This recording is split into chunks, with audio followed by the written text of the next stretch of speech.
À la une du journal, paix et démocratie. Le Cameroun est-il bon choriste au sein des Nations Unies? La question se pose avec acuité en cette période où le pays fait face aux attaques terroristes qui menacent son intégrité territoriale. On en parle dans cette édition.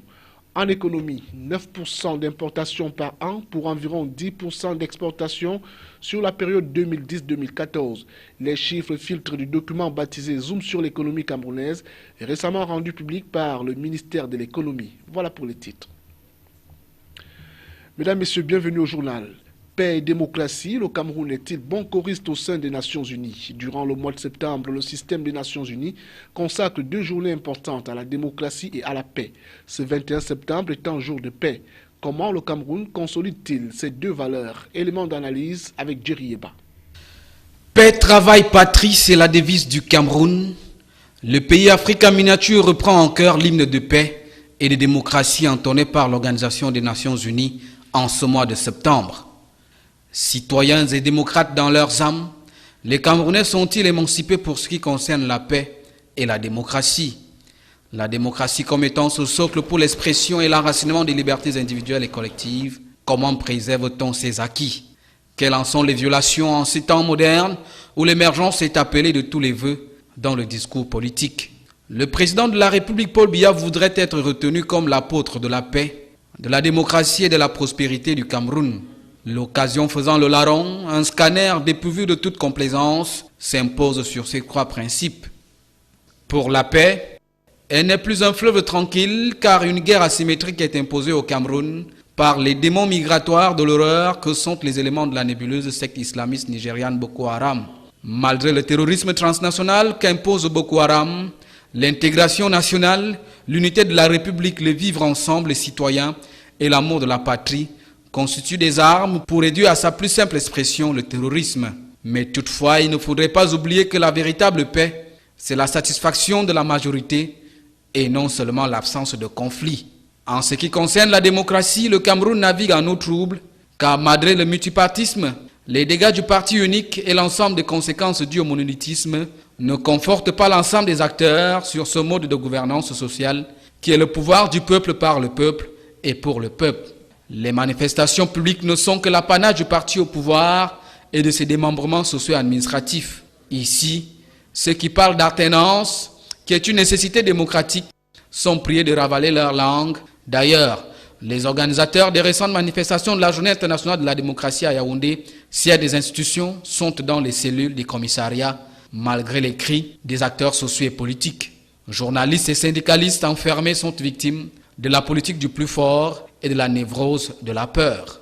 En dernier lieu, nous avons la prospérité. Celle-ci a devant elle l'impitoyable virus qu'est la corruption et autres tares sociales qui plombent le développement du Cameroun. Détournement des deniers publics, favoritisme et autres actes de gangstérisme économique hypothèquent la bonne gouvernance et la transparence dans la gestion des affaires de l'État. Mais n'étant pas interdit de rêver l'espoir et que le Cameroun atteigne son émergence et demeure jaloux par la voix du peuple, un havre de paix où la démocratie impose stabilité, cohésion sociale et progrès socio-économique. Autre chose à présent, révision des listes électorales. La région du Nord, satisfaite du travail abattu. C'est ce qui filtre de la réunion de coordination régionale des démembrements territoriaux qui vient de se tenir à Garoua. Le représentant du directeur général des élections en a profité pour remercier et féliciter les partenaires et facilitateurs de l'ECAM qui n'ont ménagé aucun effort pour l'atteinte de ce taux d'inscription. Jusqu'à Raman Boigné pour plus de détails. Lancée il y a quelques jours, l'opération 7000 femmes à inscrire en 3 jours a porté ses fruits. Au bout du processus, 10 375 femmes dans l'ensemble du territoire ont été inscrites, soit un taux d'inscription de 145%. Pour la région du Nord, il était selon la feuille de route question d'inscrire 420 femmes pour cette partie du pays. On a donc pu inscrire 877 femmes, soit un taux de 208% malgré le délaissement par les partis politiques qui n'attendent que les périodes électorales et le chemin périlleux pour atteindre la gloire. Les associations et partenaires d'Élection Cameroun n'ont pas baissé les bras. Il y a d'autres qui refusent que leurs femmes sortent. Je pars souvent dedans, parler aussi avec les maris des femmes pour leur convaincre et laisser les femmes d'aller aussi s'inscrire. Et c'est comme ça que j'ai fait. presque dans tout Garoua deuxième. La région du Nord tire dans son épingle du jeu par des chiffres convenables. Ceci démontre le degré des travaux abattus en amont. Le moins que l'on puisse dire, c'est qu'à la date du 18 septembre 2015, le chiffre des nouveaux inscrits dans la région du Nord a augmenté et laisse le représentant du directeur général d'Élections Cameroun réjoui. À l'issue des opérations de révision des listes électorales au 31 août 2015, la région du Nord a enregistré environ 27 000 nouveaux électeurs. Ces nouveaux électeurs vont s'ajouter aux 600 000 électeurs qui existent déjà dans le fichier de la région du Nord. C'est dire que le travail a été bien mené et nous sommes satisfaits de ces résultats. La réunion de coordination tenue au lendemain de la clôture des révisions des listes électorales était aussi l'occasion de féliciter les partenaires et facilitateurs d'Élections Cameroun qui ont accompagné et œuvré sans relâche pour que cette partie du pays soit toujours parmi les régions qui inscrivent le plus d'électeurs. L'économie du Cameroun durant les 5 dernières années passées au scanner. C'est à travers un document rendu public par le ministère de l'économie et baptisé Zoom sur l'économie camerounaise. Ce rapport enseigne que les importations ont augmenté en moyenne de 9,9% par an. Les exportations légèrement un peu plus, soit environ 10,9% par an sur la période 2010-2014. Valdez Kougan. C'est à travers un document rendu public par le ministère de l'économie que le Cameroun passe en revue son économie durant les 5 années écoulées. Il ressort de ce document intitulé Zoom sur l'économie camerounaise, réalisé en collaboration avec l'Institut national de la statistique du Cameroun, que les importations ont augmenté en moyenne de 9,9% par an. Les exportations sont également en hausse et ont augmenté d'environ 10,9% par an sur la période 2010-2014. Le Cameroun a réalisé une croissance moyenne de 4,7% par an au cours des 5 dernières années, ce qui peut traduire une certaine stagnation, car bien qu'augmentant au fil des années, les mesures prises sont loin d'avoir favorisé l'atteinte de l'objectif de 100,5% en moyenne annuelle tel que décliné dans le document de stratégie pour la croissance et l'emploi DSCE. Plus loin, il est indiqué que le gouvernement prévoit un maintien du rythme de la croissance économique en 2015 avec un taux d'environ 6% et une inflation maîtrisée en dessous de 3% malgré les pressions inflationnistes alimentées par la revalorisation des prix du carburant de juillet 2014 et la hausse du prix de certaines denrées alimentaires. S'agissant des échanges extérieurs, il apparaît que les exportations de biens et services ont augmenté en moyenne de 10,9% par an pour passer de 2840 milliards de francs CFA en 2010 à 4245 milliards de francs CFA en 2014. Les biens représentent en moyenne 73% de ces valeurs. Les importations de biens et services ont augmenté en moyenne de 9,9% par an en se chiffrant à 3 215 milliards de francs CFA en 2010 et 4 780 milliards de francs CFA en 2014. Par rapport aux partenaires en importation et exportation, l'Union européenne reste et demeure la principale zone d'échange avec le Cameroun avec 51% des importations et 26,7% des exportations. Elle est suivie de l'Asie orientale dont les échanges sont tirés par la Chine qui est le principal partenaire commercial bilatéral du Cameroun, soit 14,7% des exportations et 18% des importations en 2014. Au total, les deux zones consomment 81,5% des exportations et fournissent 57,4% des importations du Cameroun. Gestion globale de la maîtrise des risques assurantiels, les acteurs du monde industriel et la protection civile, l'Association des entreprises du Cameroun et le mouvement citoyen du monde des assureurs se concertent sur la question à Douala. C'est à la faveur du tout premier forum africain de la sous-région Afrique centrale, ouvert ce 21 septembre 2015 dans la capitale économique. L'ouverture des 10 travaux était présidée par le secrétaire général des services du gouverneur de la région du littoral, Apollinaire Zobenbon et Benoît Ndogmo.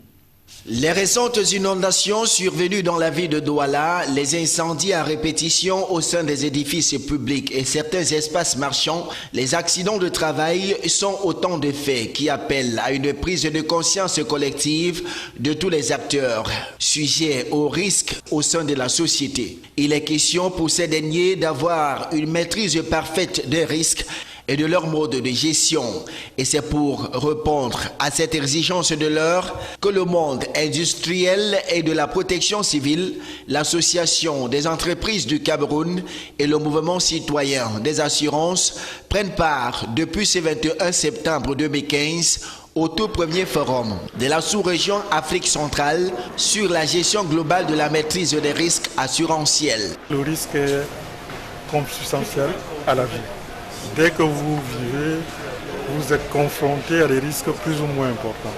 Que ce soit dans votre vie privée, que ce soit dans votre vie professionnelle, que ce soit même des éléments naturels, le risque est présent. Alors, le véritable problème, c'est quoi? C'est qu'on n'anticipe pas, on ne prévoit pas, on ne gère pas, on ne mitige pas les risques. L'assurance n'est qu'un des moyens, n'est-ce pas, pour manager les risques. Mais avant l'assurance, il y a la prévention, il y a l'éducation, parce que tout ça participe à la prévention des risques. Et c'est pour ça que je pense qu'un séminaire comme celui-là devrait peut-être, n'est-ce pas, se renouveler. Pendant 3 jours, les différentes parties prenantes aux travaux de Douala vont être édifiées sur la question des risques à travers des exposés animés par des experts en la matière, ceci afin que les objectifs fixés pour cette rencontre soient pleinement atteints. Ce qu'on doit retenir fondamentalement de ce forum, c'est l'importance d'adopter des méthodes proactives.